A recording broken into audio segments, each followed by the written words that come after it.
There is nothing. Only warm primordial blackness. Your conscious ferments in it, no larger than a single grain of malt. You don't have to do anything anymore. Ever. Never, ever. Never, ever, ever, baby. An inordinate amount of time passes. It is utterly void of struggle. No ex-wives are contained within it. An awareness creeps up on you. A mass lies hidden in your dead angle, soaking in some lurid acidic sauce. It's bloated and shameful. A ball of meat surrounding you.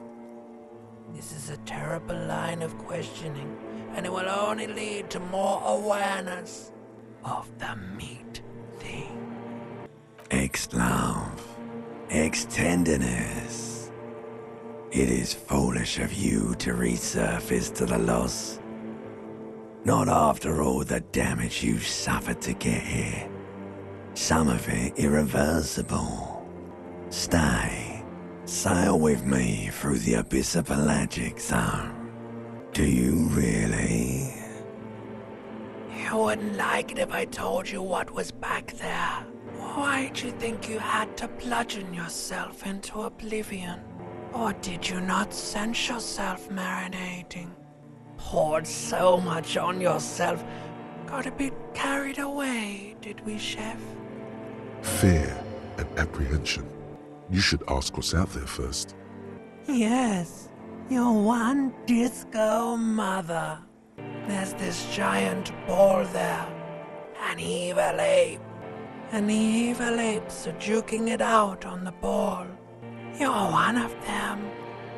It's basically all just evil apes juking it out on a giant ball. You can't even make out it's a ball when you're joking it out. It's that large. Infinitesimally small. Vying for resources is just a stupid expression you picked up somewhere. The part of the presentation you want to take home with you is this. You have to beat the other evil apes in the face, or you lose. Yes, it is. And you drowned in that sadness a long time ago.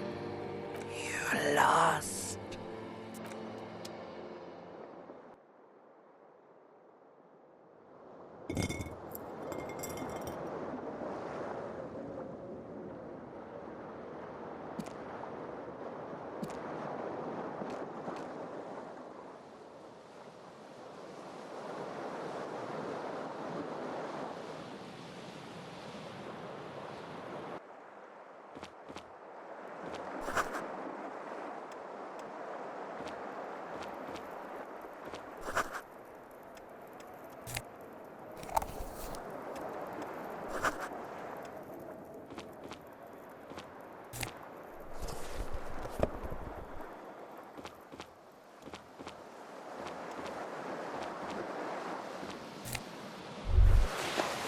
You hear a jingle.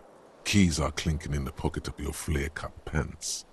It says Whirling-In-Rags on the aluminium keyring. There is a single key on the ring. The number 1 is etched on it. It should open the door.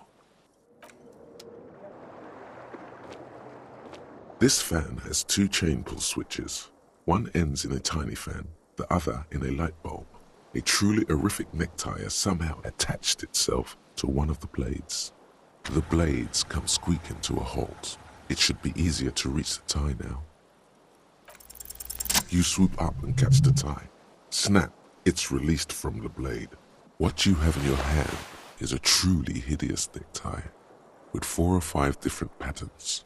The knot reminds you of a noose.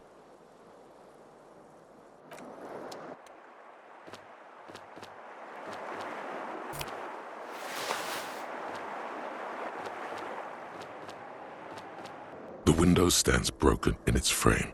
Cold wind blows in. The morning light hurts your eyes. It's hazy, but you see the ocean and some war-torn buildings. The shards face outward. Whatever broke this window came from the inside. A fine web of scarring covers the back of your right hand, but none of it is recent. More likely a projectile than a held object. There are no fragments on the floor from pulling a tool back in after impact. Something you've done before. It is too large for a bullet, yet too small for a piece of furniture. You're looking for something heavy and larger than your fist. The single green shoe you found fits the hole almost as well as your foot. It would have also been heavy enough if thrown with force. Congratulations, you smashed the window with your own shoe. Now you only have one. If you're lucky, you could still find the other one on the balcony outside. The door to it should be outside your room. You mean someone else took your shoe off and smashed the window with it? A cool wind gushes in. Your toes curl up from the cold.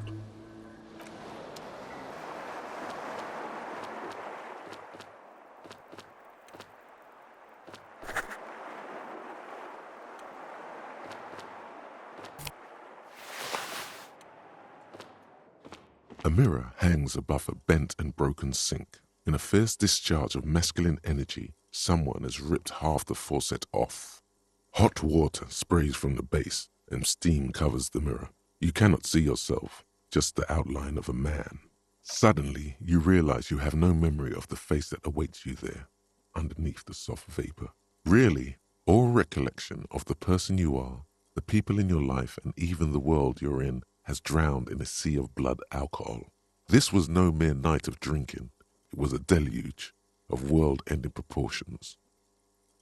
As you slowly reach your hand towards the surface of the mirror. Abort. You clearly have not thought this through. You won't like what you see there, and you will never unbecome it. Yeah, there is definitely something wrong with it. Where to even begin?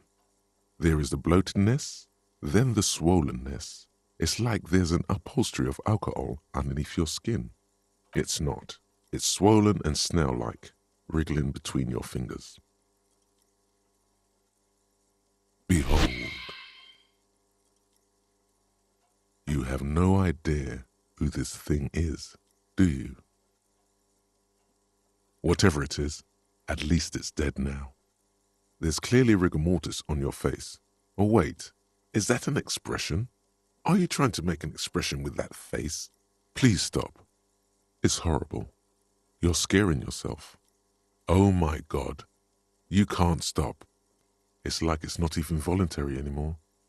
You have worn that grin into your face and now it won't come off. What does it even mean? What is the emotion you're trying to convey? Please promise yourself you are not going to try it on any of the ladies. You liar. You can't even tell the truth to yourself. Go ahead.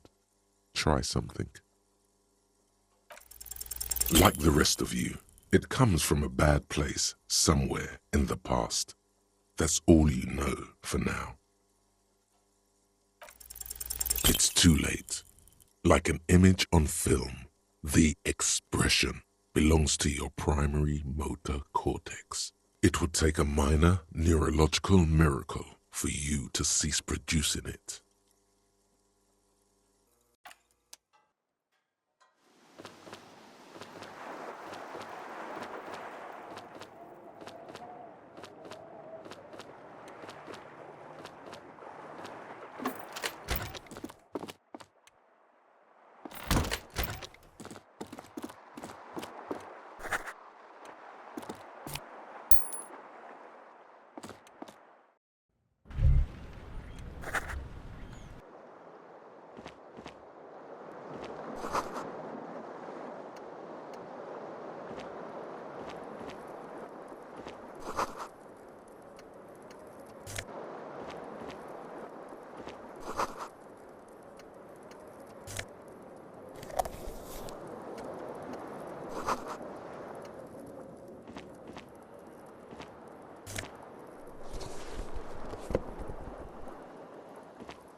The young woman raises a cigarette to her lips. Her eyes are brown and her face is speckled with birthmarks. She can't be more than 28. No. Because you're a police officer, sir.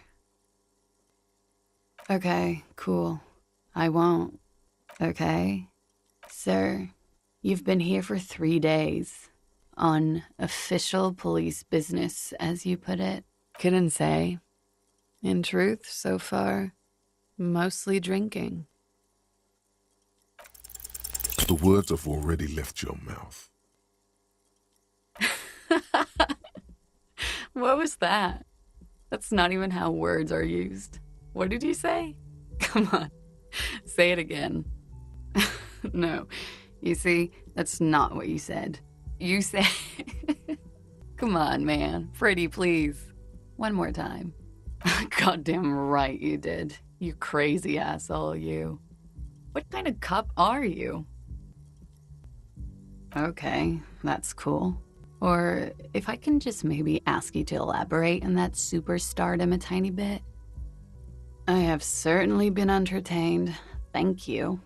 Whatever you are, you should stick to it. Otherwise, it's gonna suck for you later when you have to interrogate me.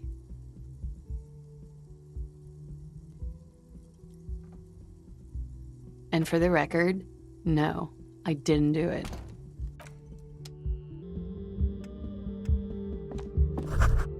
You should pick that fat, juicy cigarette butt from the tray, light it up, and smoke the living shit out of it. The living shit.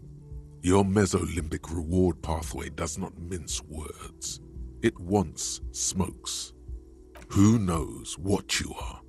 A monster, a murderer, the gnome of Jeroma? You feel like a smoker, especially when you look at that juicy, succulent, seductive cigarette stub, still smoldering deliciously. How very astute of you. This renders it ineffectual. You should look for a whole cigarette, or better yet, an entire pack. Strike that. A carton. Make sure they're all healthy and able-bodied. Then smoke them all. Good. They'll make you stronger and better. You're too old to be cool now, but find cigarettes, smoke them, blam. Instantly a cool renegade man, a mystical red dragon with smoke rising from his nostrils. Plus, smoking them gives massive bonuses.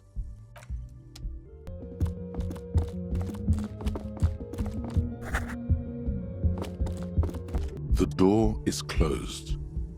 This door can only be opened with a key or from the inside. There is no answer. You hear the shower being turned on. A tremendous loneliness comes over you. Everybody in the world is doing something without you. The door is mute and indifferent. Your despair is a joke to it. Still no answer.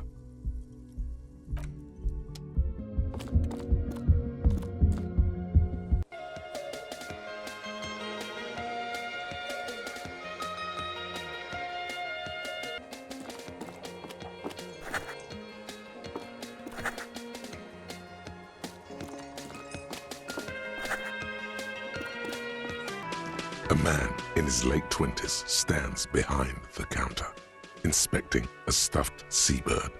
As you approach, he gives you a sideways glance. That was disdain in his eyes. Even now he's purposely ignoring you.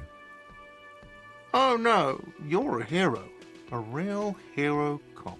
Could the massive property damage upstairs have anything to do with this? Yes, you are. A real decorated hero. What did you not do? First you took the body down, then you solved the murder, then you didn't trash my hostel room. Maybe you even negotiated the strike. You're right, you didn't, and it's only taken you 3 days not to. No, I haven't seen you around. I'm not always here. A competent work of taxidermy. The white and brown seabird lies among piles of coasters and drying mugs. One of its wings broken. The man is trying to mend it. Looks like the bird was ripped off the shield that was used to mount it, most likely on a wall. Something about it makes you feel bitter. Look, your buddy is over there. Why don't you go and talk to him, okay? He pretends not to hear you, concentrating on the bird instead. No, I'm not the bartender. I'm the cafeteria manager. I have 3 cafeterias to manage. 3. Sylvie tends the bar here, not me. I'm only standing in. She just, you know...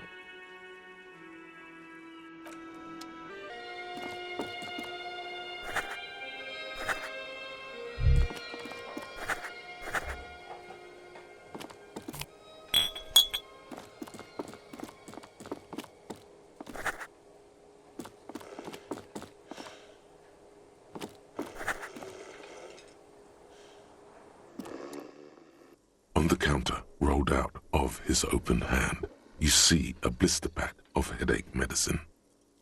The man does not mind. You probably need them more than he does.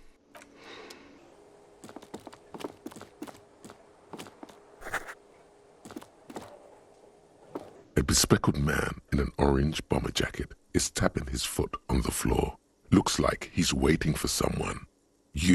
As you approach, he narrows his eyes and extends his hand in greeting.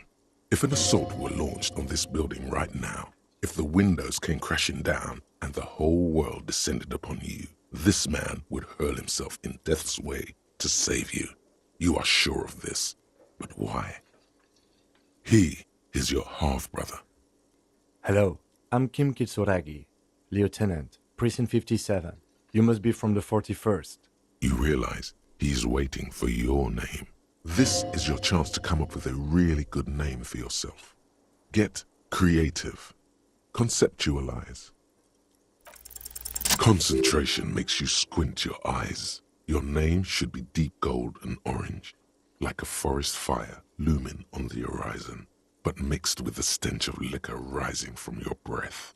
You're 2 steps closer to it, but there are still many to go. Okay then. It looks like we had a little scheduling error on Sunday. Saturday too, actually. Have you had time to talk to the manager here? If you don't mind, we should talk to him again. Ask him for a rundown of the area. Now that I'm here as well. I understand the scene is out back, right? It also wouldn't hurt to assure him the police are finally here. In full force, I mean. Have you mapped out the initial interviews? Okay. We'll have time for that after we take a look at the coroner's case.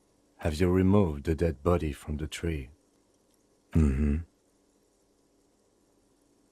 So, the body is still in the tree. This is the first time you detect a weariness in the lieutenant's voice. It is obvious he would have preferred for the body to no longer be in the tree. Where it has been hanging for 7 days straight. We should go there as soon as we are done talking to the owner. We all feel that way sometimes. There is no such thing as a police officer, I'm afraid. What remains is that there is a dead body in the tree. Someone has to figure out who put it there. If we don't, no one else will. But first, we have to take it down. I was sent here to meet a detective from Precinct 41. You have the insignia of the Citizens Militia on your sleeve and on your back. I suppose you could be impersonating him. You could have gotten the insignia from the black market or forged it. But for now, I'm going to set those possibilities aside. I'm not from the Inspectorate General. Internal Affairs. And I'm not them. I'm from Criminal Investigation. Yes. They're not just white rectangles. They bear a halogen watermark with the letters RCM and a pattern resembling the street grid of Revachol West. I would ask you to step into the headlights of my motor carriage. But again, it's none of my concern. I just need you to do your job. You mean you don't have a badge? Losing your identification card is a serious matter. My vehicle has a shortwave. You can use it to report your badge missing. I would advise you to locate it as quickly as possible. But getting the body down should still take precedence. I can see you drank last night and the night before, and that you are still drunk now. But I have seen officers go through worse. Much worse. If you need something for your headache, there is a general store nearby. But as I said, the dead body should be our #1 concern. Talk to the manager. Then we go out back and take the body down. After you, officer.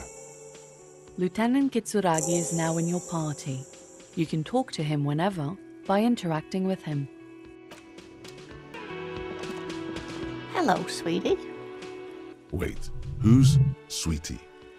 Why, you are, officer. And have you found anyone to be sweet to? I'm sorry if I was being overly familiar. I know we've only just met. You must forgive me. I'm getting so scatterbrained. I completely forgot to introduce myself. I'm Lena. My husband Morel and I are staying with our friend Gary just down the street, but I come here for tea when they're away. This Lena is wacky enough for the motley crew. Hire her on the spot. Yes, dear. I'm a paraplegic. A paraplegic is someone with limited or no ability to use the lower half of their body. Paraplegia is caused by spinal cord injuries, like falling from a great height or a grenade explosion. No, dear. I'm not quite that old, although I was injured in the line of duty. Nothing so glamorous, dear. Though when I was young, I dreamt of planting the Revacholian flag on some figurative peak. I was a training and development manager at a rapidly expanding mail-order shoe company. You'd think it would be a safe job, but I had to be everywhere, and, well, once I happened to be under some faulty scaffolding. I was lucky. This was almost 20 years ago, and I was compensated exceptionally well. One can only dream of such payoffs nowadays. That's quite all right. I'm used to people asking questions. I know they're thinking about it anyway. Whatever do you mean? Sequence killers? Oh my. But I think you already have a partner. A partner who needs you to help him get a corpse down from a tree. I can assure you with absolute certainty, there are no sequence killings taking place in Martinez. Now, gentlemen, no need to squabble. I wouldn't be of much use to you anyway, sweetie. Thank you, but Martinez isn't the most wheelchair-accessible place, you see. I'd slow you down. Perhaps another time. Of course, dear. Good luck with your case.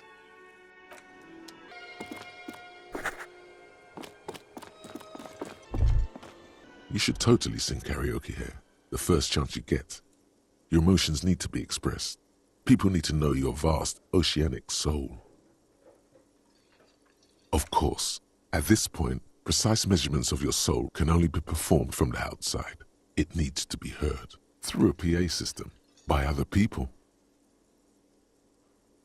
Who is mistakenly identified as a cop for his prominent jawline? Yes, sounds likely. You should probably go on stage and pose for a moment when you're done with this thought. See if it works. You should sing the sad small church song from that tape you found. Thought it was obvious. No, don't sing the happy song. It's stupid. Sing the sad song. It's profound. You would need another copy of the tape first, though. The one upstairs is destroyed. The man with the unimpressive beard notices you approaching. He drops the ledger he was holding and... Mr. Gart, right? Yes. I am Kim Kitsuragi from Precinct 57. This is an inter-district investigation, so joining me from Precinct 41... Fantastic. Right. Now, I know it took us a while to arrive at the scene. It also took you a while to call us and report the dead body. It was you who placed the call, yes? No, I only just got here. It was probably Sylvie who called you. She usually works the bar here. I'm only temporarily taking over her duties. Do you have her number? As a matter of fact, I do. You said you just got here. From where? Are you a local? What, of Martinez? No, I live in Jamrock. I only sometimes come here to keep an eye on the place. This is just one of the many, many cafeterias I manage. But you still know your way around, yes? Yes, I know where some things are, but as I said, I don't live here. I just used to work here. And I'm not going to start working here again, if that's what you think. I didn't imply that. Detective. I have everything. You? Yes, he means, do you have questions for me, like a police officer would? Behind this building, there's a courtyard. They hoisted him up on a tree there. That's easy. See that door there? First you exit through that. Then, to your right, you should see a big hole in the fence. A really big one. You can get to the courtyard through there. No need for the keys. The hole is big enough for the Franco-Nigerian cavalry to fit through. I don't know who killed him. I'm not the police. That's your job. She went away because none of your business. Oh my God, what is your obsession with this Sylvie person? Get over it. Let's go. Not so fast. You owe me 130 real. Oh, excuse me. You owe me 130 real. The IIR, or Inter-Isolary Real, is the global reserve currency. Whatever part of the world you're in right now, it's safe to assume he means you owe him some money. Wow, you're a genius. Yes, that's right, money. You owe this establishment 130 real. Let's see. 3 nights at a tariff of 20 real comes to 60 real.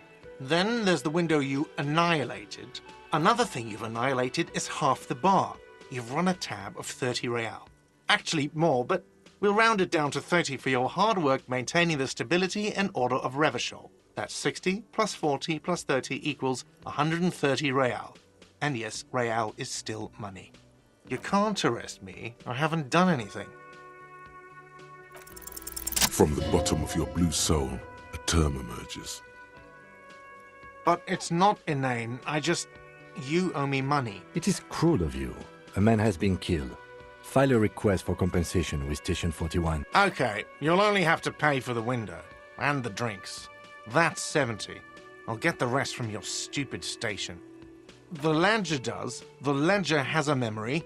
The drinks are non-negotiable. There's no way your station will pay for them. You still owe me 70. If you don't have it by tonight, I'm not letting you back up there. That's enough now, sir. Good day. By the way, where is home? The address is coming up blank, and this place sure isn't it. But you've been at this hostel cafeteria for only 3 nights.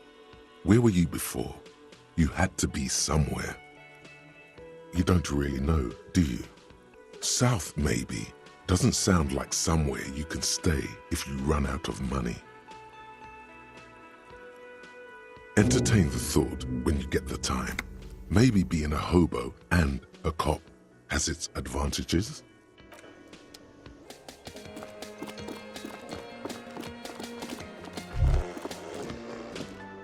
That sugary black rum stain on the counter makes you teary-eyed with joy. It's almost touching how syrupy and sticky it is. How long have you been up already? Sweet Lord, a whole hour. And you haven't thought about rum and lemonade in all that time? You've truly extinguished all trace of yourself. Maybe you haven't turned out well for your drinking. Have you thought about that?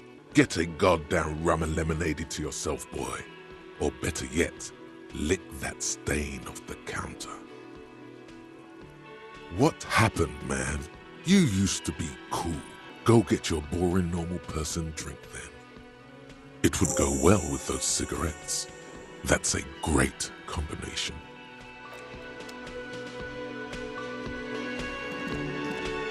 The worker is in a deep slumber. Perhaps he's on his way to where you just came from, into the primordial darkness. No idea. Looks like he works for Wild Pines, the logistics company who owns and operates the harbor. Possibly because there's a strike going on in the harbor. There's not much to do aside from drinking and sleeping. There is only one way to wake this bone idol from his slumber. Roar like a hurricane. Rip the buildings from the earth. Why the yelling, man?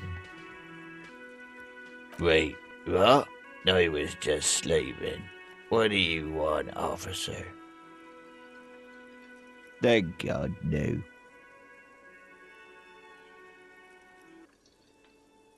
The worker stares at you, his eyes dry from sleep.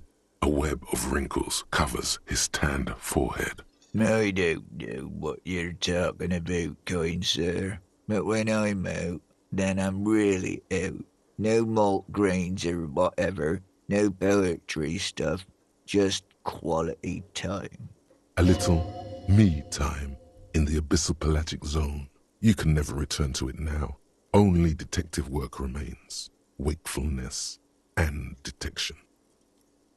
That's the name of my employer. I work in logistics. He doesn't sound too enthusiastic about this. How's it going? Haven't you noticed what's going on outside? We're in the middle of a strike down at the harbour, trying to force some sense into the executive board of Wild Pines. For one, I could use some more shut-eye in the mornings. Right to work, right to sleep, I say.